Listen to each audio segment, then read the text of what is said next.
this is Jared. This is just a little quick blurb on my advertisements. I have iHerb, Remedylink.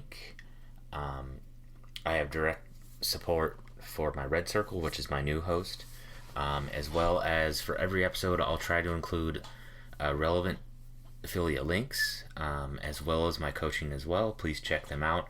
There's no obligation to donate or click or anything, but they really help support this podcast, and I'd really appreciate that. Hey everyone, this is Jared. This is our obligatory sponsorship audio blurb. This is just to tell people that I use Anchor.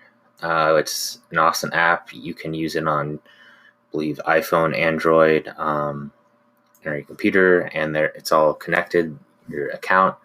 It's very easy to do. You can make money from it, and there's no minimums. There's nothing to sign up for or pay for. And it automatically distributes it to a bunch of different platforms as well, too. Spotify, Apple Podcasts, and a lot more.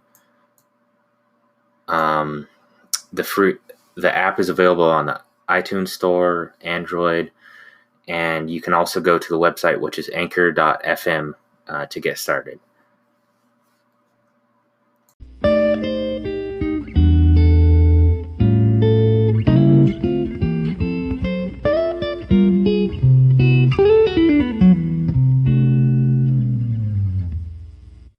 Get into it. Sure.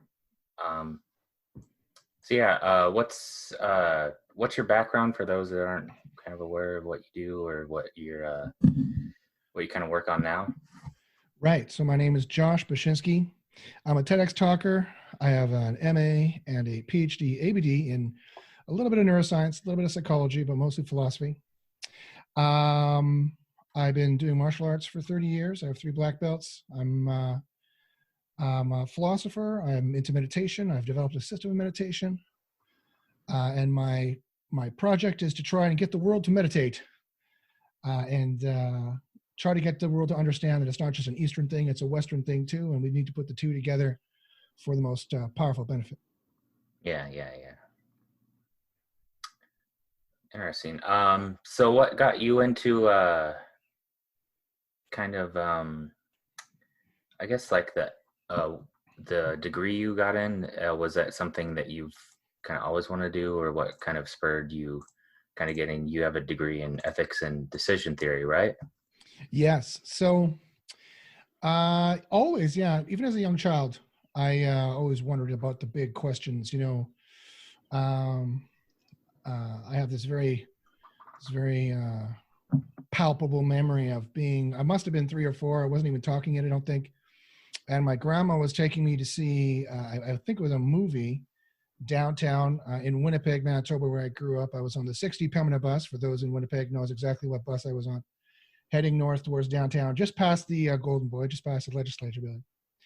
And I realized my grandma was having a conversation with another gentleman on the bus, and the gentleman had said something that just contradicted himself. He said A and not A simultaneously. And I thought, well, that's weird.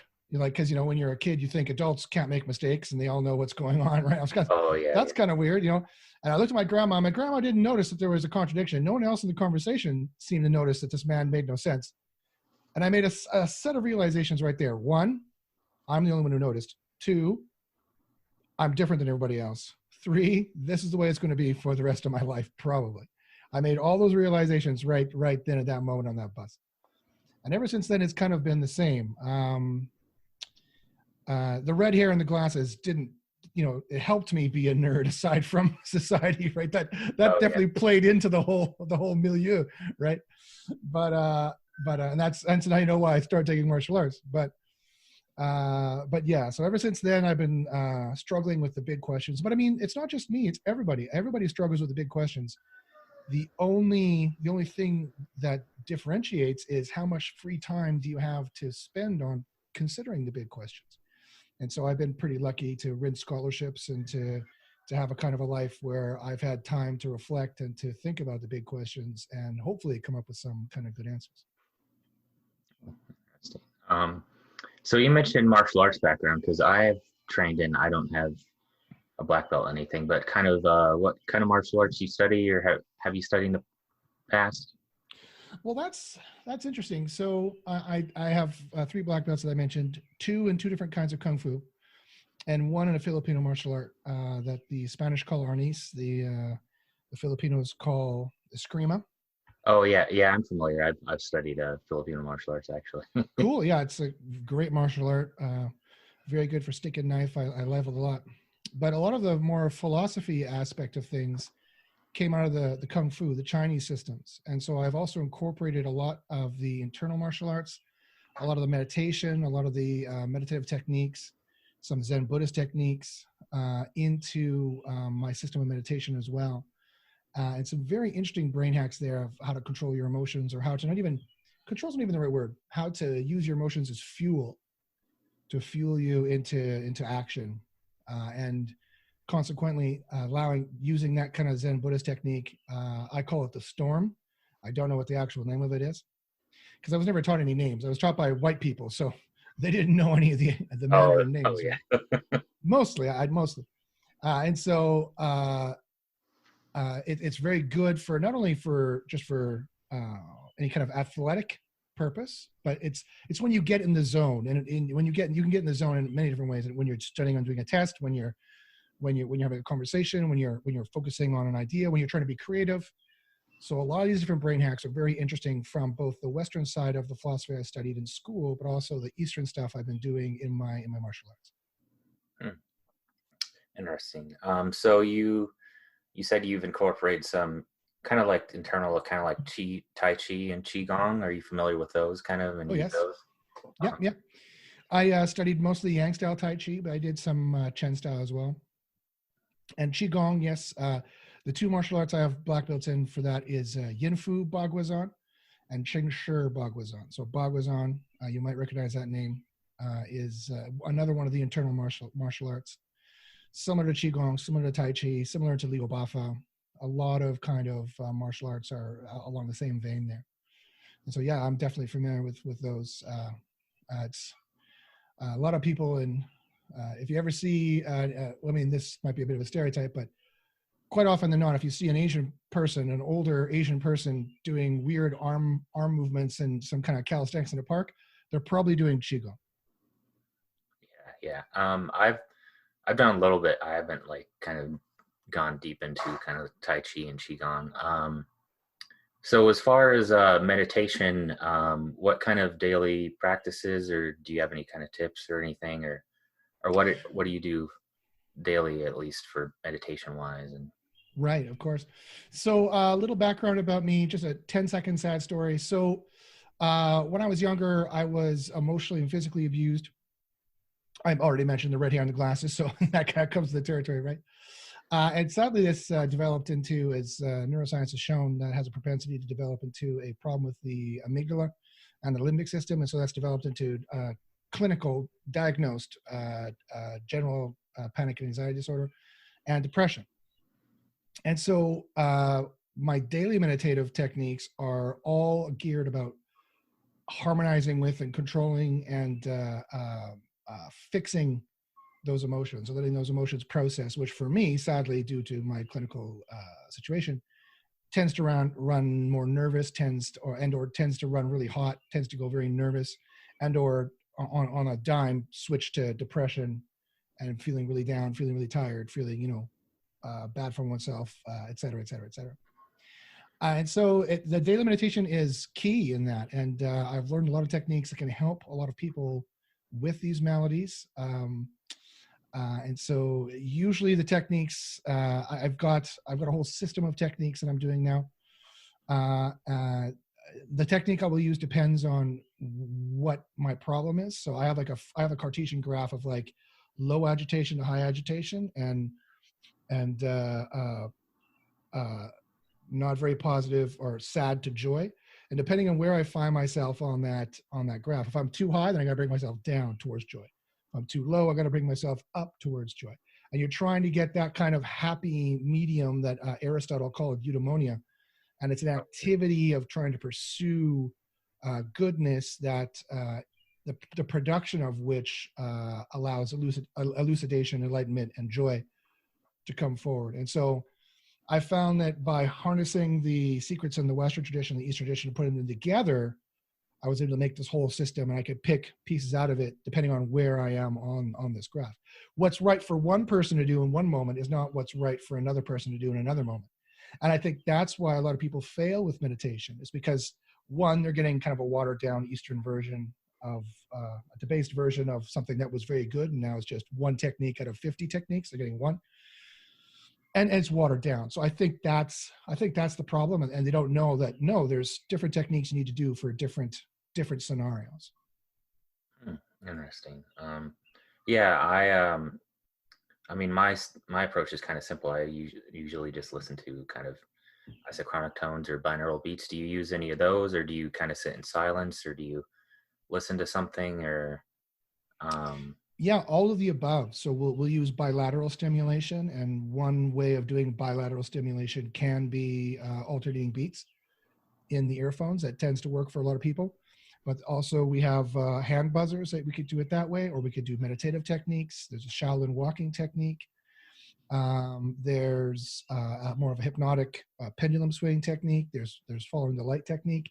There's so many different techniques that we can use just for those kinds of scenarios. And then there's different kind of wavelengths of sound you can listen to as well. It's going to have a different effect on your brain. There's actually some neuroscience that's proven this. And so I've taken all of that and I've incorporated all of that into the system. And so, yes, we definitely can use some of those techniques. It depends on what you're trying to do.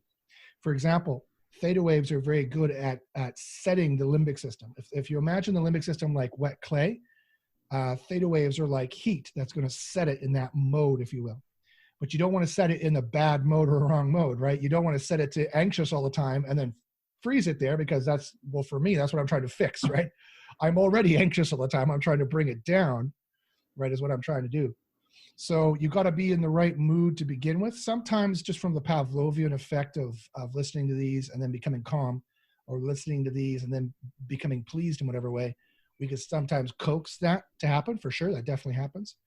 But usually it's better to use, I find, different techniques to put yourself in the right zone, and then use the theta and the bilateral to freeze it there, and the bilateral to process. The bilateral stimulation for the limbic system is very important to process the emotions, because you can't, as we all know, bottle up the emotions. Although there are certain situations where we do bottle up the emotions, we do clamp it and then stuff it down when it's not time to process that emotion right now, usually in an emergency or an action situation. And I have some very real world examples of that, of using that. And I know that it works for a fact. But that's not good for long-term. Bottling up your emotions is not good for long-term, as kind of everybody knows. So then you need the bilateral stimulation to actually, your limbic system is kind of like your digestive system. You need everything you ingest to pass through, or there's problems, right? So you need it all to pass. You need the emotions to pass. You need to go through every stage of whatever you're processing. You need to go through them so you can get back to that equilibrium, back to that joy. Interesting. Have you used, I don't use them often, but kind of, I don't know of many people that do it, but kind of gamma binaural, or kind of the gamma, like I've heard it's good for kind of learning and skill development, and it kind of like, I guess, kind of like overclocks your brain, from what I understand. I don't know. Have you used those much, or? Yeah, so the only one I know about that has any scientific basis to it is the theta waves. Oh, is it theta waves? Oh, okay. It's the only thing I've come across in my neuroscientific studies, which I admit are just a little bit of my graduate work, that had any experimental basis to it. So it's entirely possible alpha waves do this and beta waves do that. I've listened to alpha waves, I've listened to delta waves, and they seem to have an effect. Alpha seems to get me more serotonin-like and going. Delta really seems to make me tired and zoned out. But it's the theta waves that really have the best effect that I've found when I paired it with, I've made a meditation assistant. It's an app. It's an app.meditationassistant.com. And the music that plays is theta wave generating music. Okay, interesting. So that very well could work. The problem is I try to be as science-based as possible. It's hard to do because I'm taking a lot of the hokey Asian, Eastern ancient, concepts, and also the ancient Western concepts. And I'm talking about like chi, and I'm talking about yin yang, and I'm talking about stuff like that. And it's poetic. It doesn't map clearly onto neuroscience as we study it now, so it's kind of hard to do, but I don't want to throw the baby out with the bathwater. There's so many great secrets that so many brilliant Einsteins of Buddhism 5,000 years ago came up with that I don't want to throw it out. And neuroscience now is starting to figure it out. They're starting to put Buddhist monks into fMRIs and starting to scan their brains while they're meditating. The problem is that Buddhists have like 50 different ways of meditating. So I'm really into number 38, but I'm not so into the rest. So I want them to do a study on number 38, so to speak. And I haven't seen one yet. It's called Spin the Clouds. If anybody out there has seen an actual good neuroscientific study on Spin the Clouds, I'd love to see that, please, because I have a whole bunch of theories as to how this works. It does work for me, works for everyone I teach it to. I want to know more of the scientific underpinning around it. So if anybody out there knows about Spin the Clouds neuroscientifically, let me know. Could you go more into that? Is that a technique or method for meditation? It certainly is. So how long do you normally record for? Generally about 30 minutes an hour. About. Okay, because what I normally do is I can give you an actual lesson in Spin the Clouds at the end of the show, or I can do it now if you like, but there's no better way of explaining what it is than showing you what it is. Yeah, if you want to do it right now would probably be a good time. Sure, seeing as you asked, do you want to give it a try? Yeah. Okay, then it's not a problem at all. It's a brilliant technique that some genius Buddhist thought up in some cave 3,000 to 5,000 years ago. And I've been lucky enough to find someone who was lucky enough to someone told it to us and we just came across it by accident. And this is gonna, if you're a meditator, this is gonna change your life. This is gonna blow your mind. This is brilliant. Another thing I love about Spin the Clouds is that it's a technique that you can't get wrong. There's no wrong answer. There's no wrong way to do it, right? It's just using your plastic brain to do new tricks it didn't do before. And so it's absolutely wonderful. So it's a 3-step process. So what we need to do is we need to get calm. We need to breathe into the nose. Out through the mouth. And you can keep your eyes closed or you can open them. It doesn't matter at all. That makes no difference whatsoever. Let's breathe again. Hopefully everyone listening at home and listening to the podcast recorded later on will do this too. Breathe into the nose.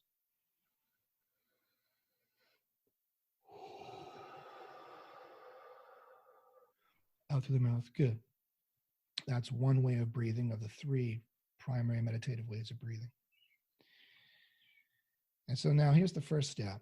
The first step is just to get comfortable, sink into your chair, sink into wherever you're sitting or lying. And I just want you to feel your body. I want you to be cognizant of your emotions. And I want you to feel where you're feeling your feelings. And I want you to feel what emotions you're feeling in your body.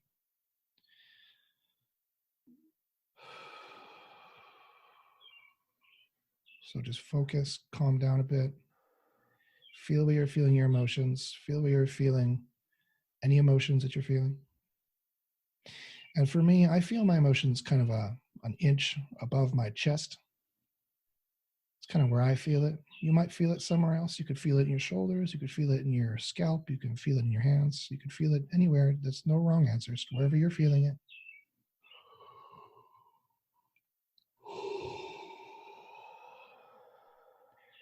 Feel where you're feeling your emotions in your body. Okay, do you feel the emotions yet there, Jared? Yeah. Good. Now, the next step, and this is a kind of a weird one, but it's okay.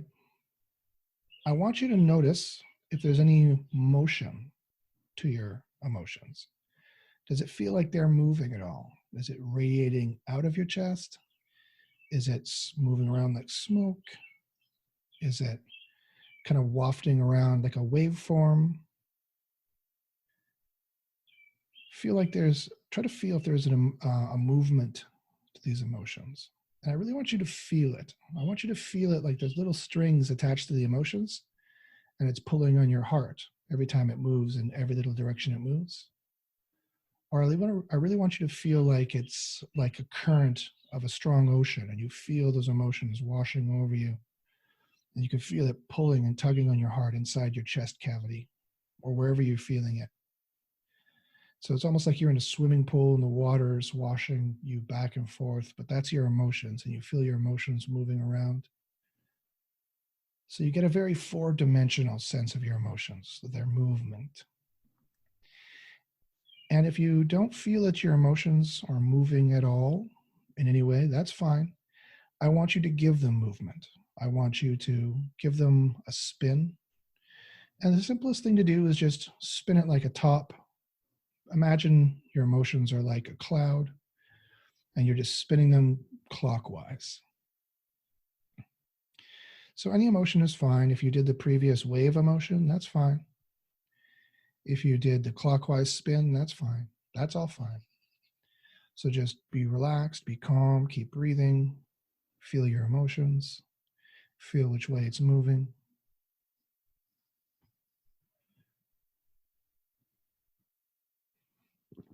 Good. Now, Jared, do you feel like you feel your emotions are moving in a certain way? Yeah. Which way do you feel them moving? Kind of spinning, I guess. Great. That's fine. That's perfect. Okay. And if now here's a conditional. So don't worry about it. But if you're feeling, Jared, do you mind if I ask you, are the emotions positive or negative? Would you say they're a little bit on the negative side, maybe a little nervous, maybe a little down? Probably more on the negative side. Sure, that's not a problem. Nothing to feel ashamed about. Then this technique's going to work perfectly for you. And I'll tell you why I asked that after, because it's very important. But I'll stick in the meditation lesson right now. So we're feeling our emotions, whatever they are. There's no shame. You're feeling what you're feeling. The first thing to learn is there's no shame. Your emotions are your emotions. You don't control your limbic system. It does what it does. So now you feel those emotions. They feel palpable. You feel them palpably moving in that direction. They're spinning for Jared. Maybe they're moving that way for you too. Now here's the final and the crucial and the very interesting step. I want you to feel like they're moving now in the exact opposite direction. I want you to break the flow of that movement, and I want you to move it consciously in the opposite direction. And then I want you to do that again. And I want you to do it again. And every way that emotion tries to move, I want you to break it from moving in that direction. And if they're negative emotions, I want you to shred those emotions. I want you to split them, cut them, dice them up, move them apart, move them in. Almost like you're kneading dough, tearing it apart and smashing it back together, and tearing it apart again and smashing it back together. And I even use hand movements for this because I have a martial arts basis. So you can even tear the emotions apart and push them back together. You can separate them, chop them up, move them apart.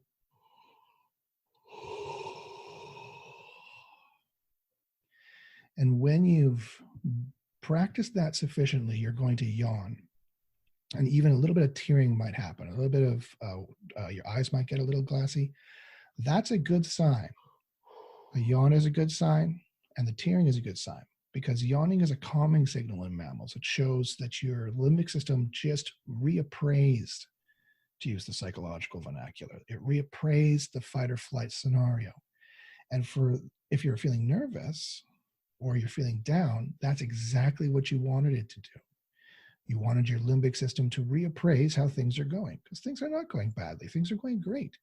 Things are going awesome. It's sunny outside. I can see it's sunny behind you there. We're having a nice conversation. Everything is wonderful. Things are fantastic, right? So it's just that our limbic systems, our inner child sometimes gets a little, just like a child, gets stubborn.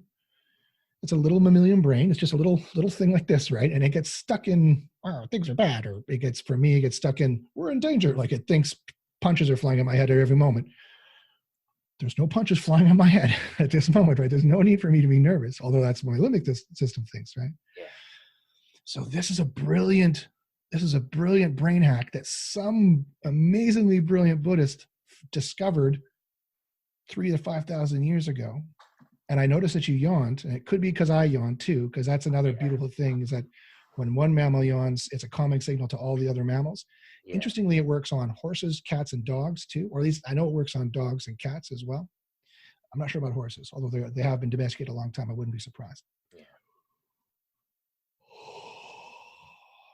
So never stifle a yawn, let the yawn fully happen. And that's called spin the clouds. I also call it tear the clouds or shred the clouds. And the more you practice that, the more control you're going to find you're going to get on that limbic system. And it's one technique out of like 30, but it's one of the basic ones. It's one of the best ones. And the reason why I asked if you're feeling positive emotions or negative emotions, because I made a mistake. I had a podcast a few podcasts ago with a very lovely person. Her name is Rachel Udy. She has a very nice podcast. And we're doing this technique. I said, now shred the clouds. And I saw her face scrunch up. I thought, that was an interesting psychological result. I'm not sure what happened there. And I asked her afterwards, and she said, I was enjoying the meditation, Josh, and it was working for me perfectly. But then you told me to shred the emotions, and I didn't want to. And I said, well, why? She said, because they were good emotions.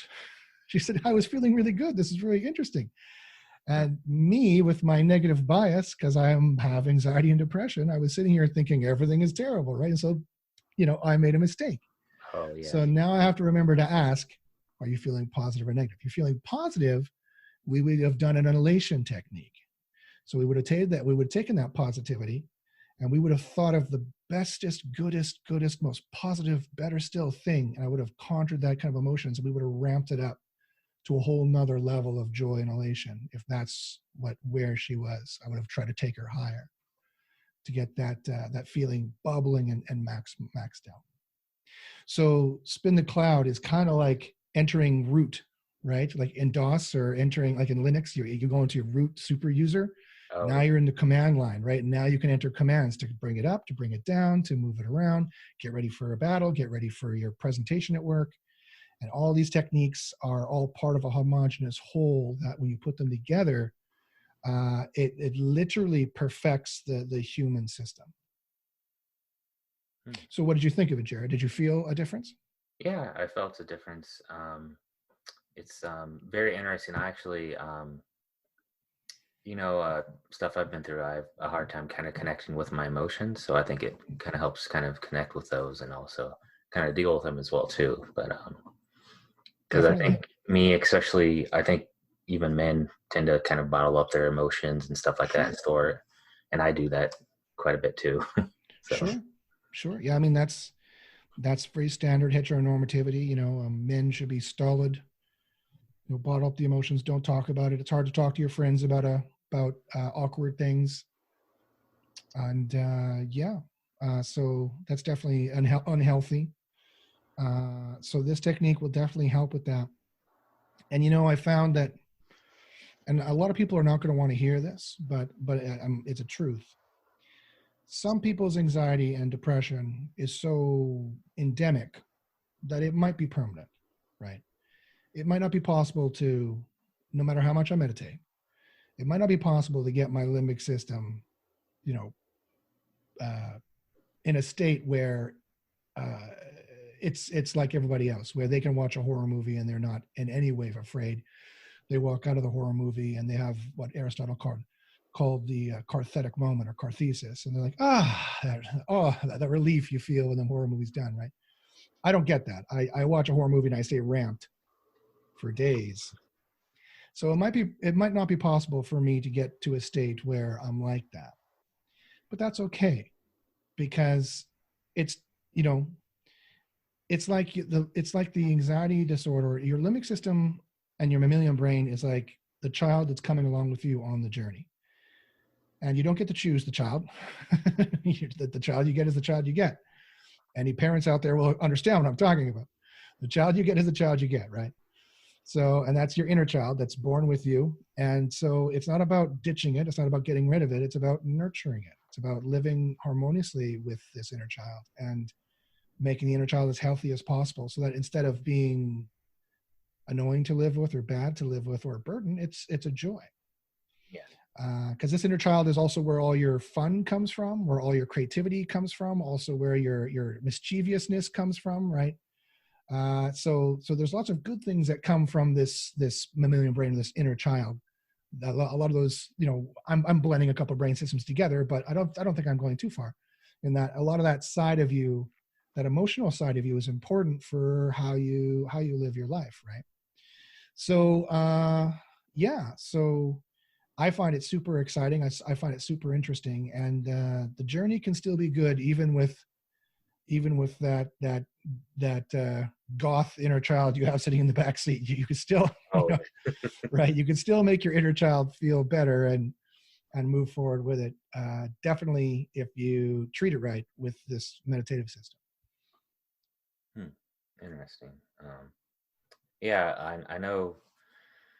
You mentioned inner child quite a bit, but I know because I've been listening to kind of Eckhart Tolle, but also Teal Swan. I don't know if you're familiar with the latter, but they talk about the inner child quite a bit and how kind of, because she kind of has like a completion process, and that's she's kind of new age and a little out there, but she does a lot of work and even books on. I think she even wrote a book on kind of like social isolation and also loneliness as well too, which I thought was interesting. I haven't read that book of hers yet, but Oh yeah. And so tell me about this completion process. It sounds interesting. um I think it's similar kind of to I won't say kind of spin the clouds. I had a hard time doing it because it requires quite a bit of kind of visualization, and I know you kind of connect with your kind of emotions and kind of your inner child and kind of and what is it kind of, she also does, I think, kind of parts work where it's kind of like you get kind of the different parts of you or archetypes, which I think is kind of from Carl Jung, if I'm thinking right. And kind of integrate Sounds them, similar, yeah. integrate them into you and kind of I see. So is this like a process of you talking with your inner child and going through traumatic scenarios and asking yeah, your child, what yeah, do you think about this and how would you do that? And yeah. I see. I have, I'm familiar with the technique, yes. yeah, yeah. I know she has. I don't know. I know she does events. I mean, not lately, but online events lately, and also she does workshops and retreats. I know the completion process on Kindle. I need to probably go through it again because I had trouble just because I have trouble kind of connecting with my emotions, kind of visualizing and doing it. Mm-hmm. But I know of at least a few. They're kind of certified or practitioners of, I guess, of her method. Mm. I don't know. I find it interesting because and I've just been rereading Eckhart Tolle, and I know he's mentioned it at least a few times. And I'm a fan of his because he kind of blends in a lot of different Eastern and Western philosophy and spirituality and stuff too. But Mm-hmm. yeah, Interesting. Well, I'm not a professional. No one pays me for any of my philosophy. yeah, So definitely my first statement would be, I hope the meditative techniques that I've developed to help myself and my wife, who also, she suffers from PTSD and depression. Uh, I hope these meditative techniques help everybody else, but I would not for a second say stop seeing your therapist or stop taking your medicine. yeah, Do yeah, not stop seeing your therapist and do not stop taking your medicine thinking, oh, Josh will fix me. I do not take responsibility for that. I don't know you. Like I have no way of, I don't want to be responsible for that. So make sure you keep taking your medicine and whatnot. Also try my techniques. They should help. Whether you have clinical situations or not, you're just feeling down. If you're not even clinical, the meditative techniques will help even more. The people I've taught it to who are not clinical, they get even more benefit because their limbic system is that much more healthy. yeah, So that's a good thing for them. But I would say that I want to go back to something that you said, which I've heard time and time again, in that you have trouble connecting with your emotions. And I hear this a lot. And I know why, or I have an idea as to philosophically at a high level why this happens. And I think it's the problem of nihilism. And so to kind of pan out now, so we've kind of done the personal, and now I want to pan out to the political and to the philosophical for a second, if you don't mind, Jared. yeah. That's fine. Which is interesting because usually in most podcasts we do it the other way, but we did it backwards this time. But that's fine. That's not a Yeah, problem at all. And it's this problem of nihilism. It's this problem of feeling nothing. It's this problem of feeling numb. It's this problem of having trouble connecting with any emotions and maybe even trouble finding your joy or finding your purpose or finding inspiration that would fuel you every day and get you up. Are any of these words resonating with you, Jared? Yeah, I would say that definitely resonates with me. Well, don't feel bad because you're not alone. There's many people who are like that. And I have good news and bad news. The good news is I think I can help you with it, and I think the philosophy already exists and is already out there. I just need to point you to it, and I think it will help. The bad news is that this was a purposeful. I'm going to say something crazy. Get ready. This was a purposeful psyops attack from the last greatest philosopher. His name was Friedrich Nietzsche. He was German, Prussian technically, I think, but German. He wrote in the 19th century, and he literally, and you can look it up, and I don't think any scholars of Nietzsche would have anything against what I'm about to say. He literally said, and I'm paraphrasing, I hate democracy, it's ugly. And by that he meant liberal democracy, you and me, Canada, US, liberal style democracies, the England, the UK, the northern democracies. Not that they existed at that time, but Northern European democracies. They're ugly, they're whiny, they're braying, they're lazy. They're, to use our terms, they're either Homer Simpson on a good day or they're whiny woke children on a bad day, to use our terms. But that's pretty much what he meant. He called them the weak. And he literally decided he was going to destroy us. And you know how he decided he's going to destroy us? He was brilliant. He is working, by the way. He decided this. He said, I'm going to destroy the notion of moral truth and destroy the notion of truth proper. And when I do that, I'm going to tell the youngness and get the young all excited about being new creative artists that have that truth is subjective and that they have their own cultures and they have their own lifestyles. He invented these concepts and made them popular for 90% for the most part. They did not exist before for Nietzsche, not really, to any great degree, appreciable degree. I'm going to make up these concepts and make everyone flattered by being creative and different than everybody else when you're really just the same. And I'm going to put that in culture, and that's going to destroy. I'm going to put that out there, and then they're going to. Now culture will exist. Culture didn't exist before that. Culture will exist. It'll be a lens that they look through everything at, and it'll destroy truth. It'll destroy moral truth. The people will have no more morals to live by, but that means also they're going to have nothing to live for. There's going to be no value goals because the moral concept is the value concept, right? So if you destroy the moral concept, you have no values anymore. There's nothing important. There's just hedonism. And Augustine, St. Augustine of the Catholics, as Augustine explained to us, the peaks and valleys of desire satisfaction of hedonism is not a very good life, right? You feel great when you're stoned or high or in the middle of sex, but before and after you feel really, really terrible. So that's not any great kind of life to live for, as so many of us are learning on Tinder. And then, or when we have a hangover the next day. And then he destroyed the notion of moral truth. And he even said, I'm going to destroy the notion of truth proper, of facts. And tell me if any of this sounds familiar. Now we're talking about alternate facts. Now we're talking about post-truths. Now truth is relative to your tribe, either the far left or the far right. And they don't even have a lexicon of facts and truths that they talk about anymore. Is all of this sounding familiar, right? This was directly and specifically caused by Friedrich Nietzsche in the late 19th century.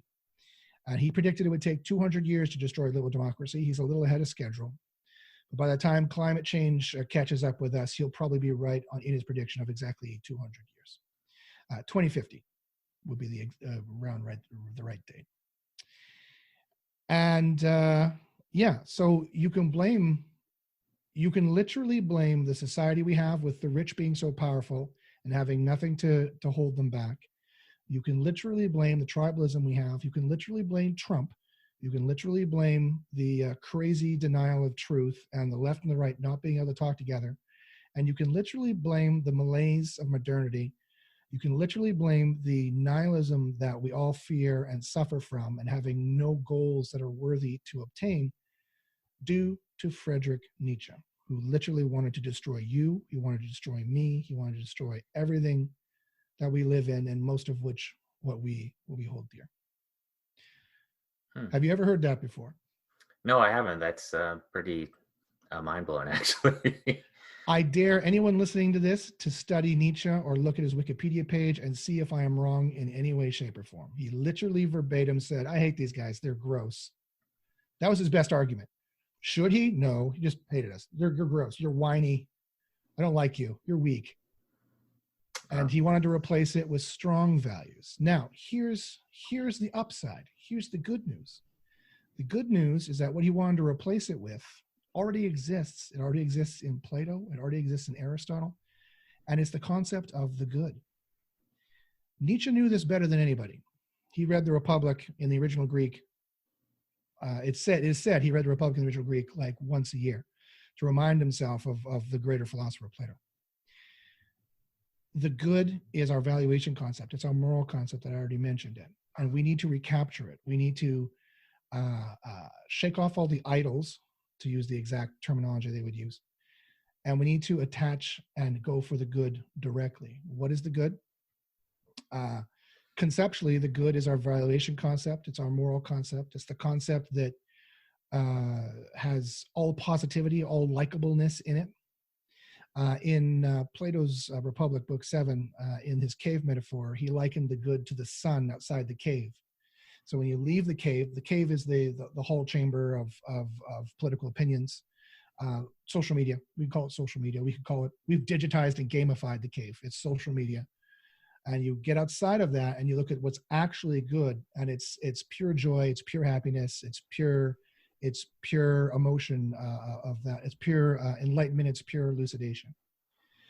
For you and for everyone you love and everyone around you, it's literally the optimal optimality. It's the idealism. Practically, how do you attain it? Easy. Don't hurt anybody, because that ain't good. And seek the good, and seek what the optimal optimality that you can make, the most idyllic scenario you can make, the most joy you can cause for as many people as possible without hurting anybody. That's the good. It's very simple. And this can fulfill your life. This can give you purpose. This gives you the guidelines. It gives you the rules. This gives you everything that we need to live our lives by, and everything we need to seek. It's complete. It needs no further arguments than what I just gave. I do have a book about it. It's called Dao Agathos. It's free. When I say a book, I have a Word document I've hammered on enough that it's big enough for me to call a book. And so anyone can have it. What is the book called? It's called Dao Agathos. I'll give you all the links at the end of the show. Okay, yeah.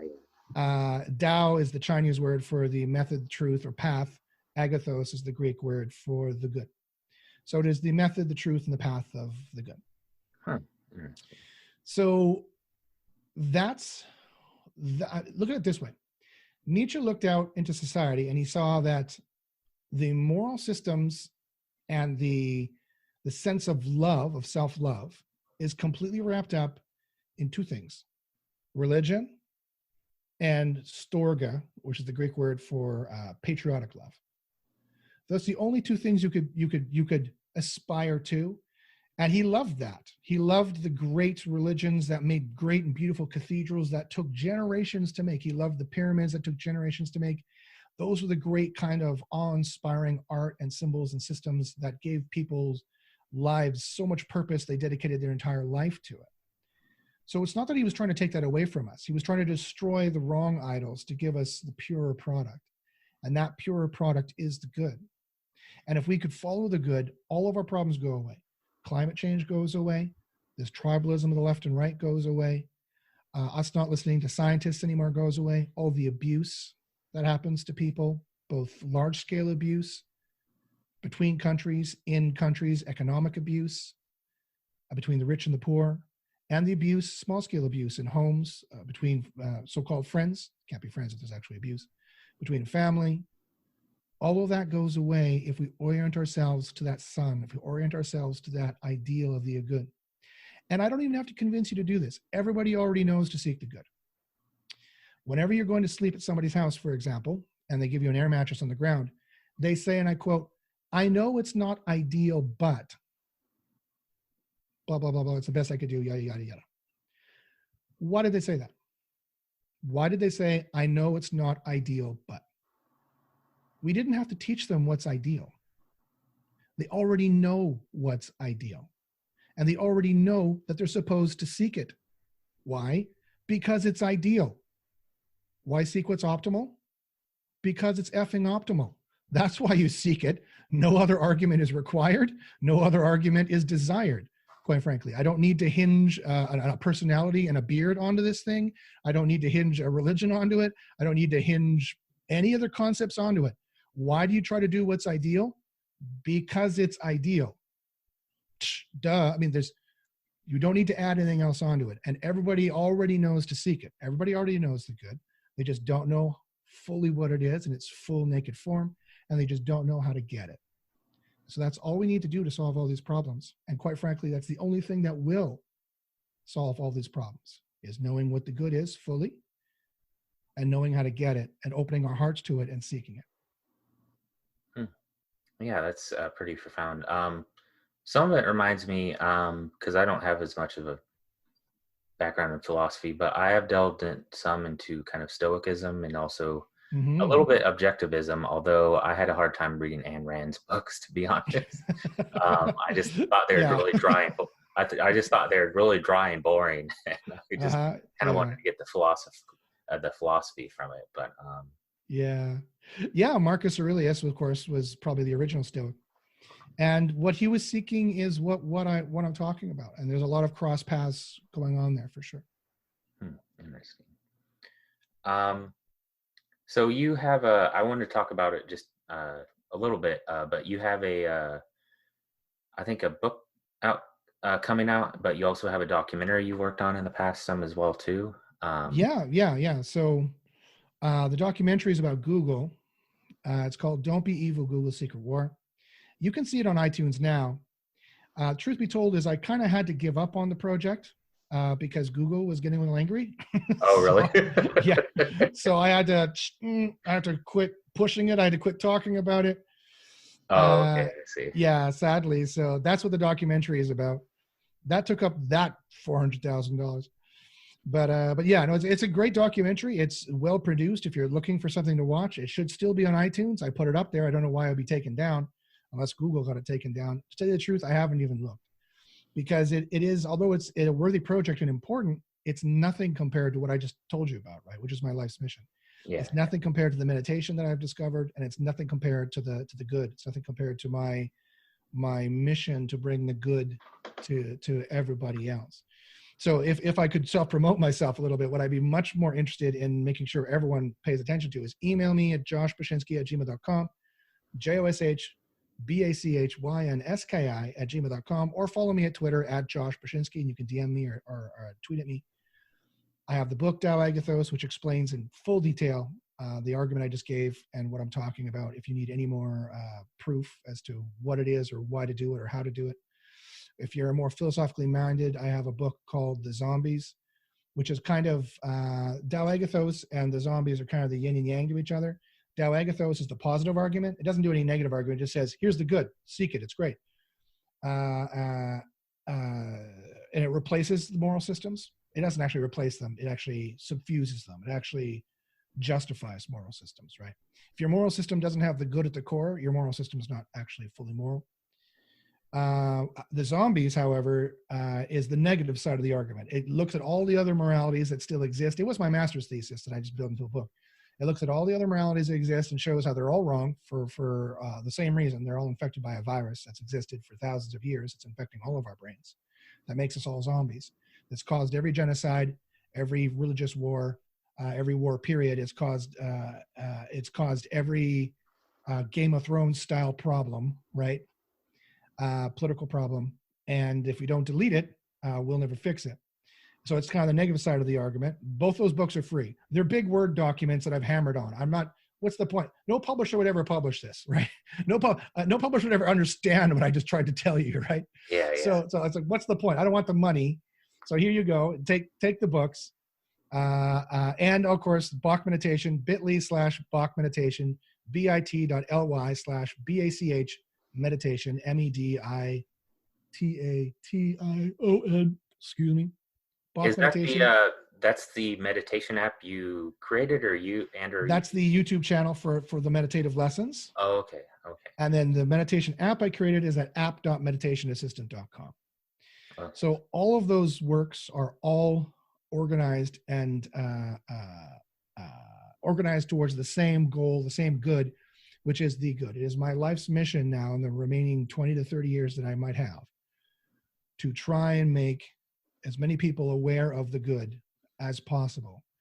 It will stop the numbness you feel. It will stop the nihilism you feel. Instead, it will replace it with the joy I feel, talking about my telos, talking about what I should be talking about every day. Not that you have to go and be a warrior for the good and tell other people about it too, although I would really appreciate that if you did. That would really help, because I'm just one guy and the world is big, and I can be on a million podcasts and, you know, it's still not make a tiny little dent into the social media machine of pumping out, Trump this, Trump that every day, 24 hours, 24/7. So, but it's going to help you find your joy. It's going to help you find what your intrinsic needs are and how you can satisfy them without hurting anybody else, and how you can be blameless, how you can literally be perfect. You can literally be optimal, and you can know what that is for a fact. So I'm super excited about it. I hope other people are too. What other questions do you have, Jared? Oh, I'm happy to answer them. Yeah. Is there? I thought there was another book, The Moral Concept. Is that one that's upcoming? Yeah. So the moral concept, that's the zombies. That's okay. That's the zombies. So I waffle on the title. It was called On Morality because that's what a proper book on, you know, philosophical book is supposed to be called, on the topic, on morality. But then I called it The Moral Concept because I was like talking about the moral concept and how all of our moral concepts are broken. And then I called it The Zombies. So it's the same book. It's all those titles. Take your pick. I've had tons of academics through reading it. Not a single one has been able to argue against it or find any mistakes in it. They just said, "I'm not convinced." Well, that's not a critique. That's an admission of a failure on their part if they think they're a philosopher. If a failure comes across a valid and sound argument, by de facto standard of being a philosopher, you must accept it.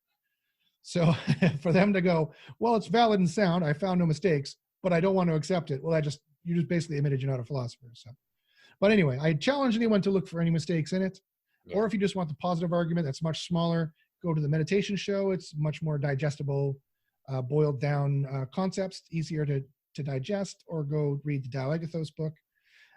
Or if you want all of that wrapped up into a self-guided system that's not going to philosophize to at all, go to app.meditationassistant.com, and it's also got the theta waves built in. It's got the self-hypnosis built in. It's got the bilateral built in.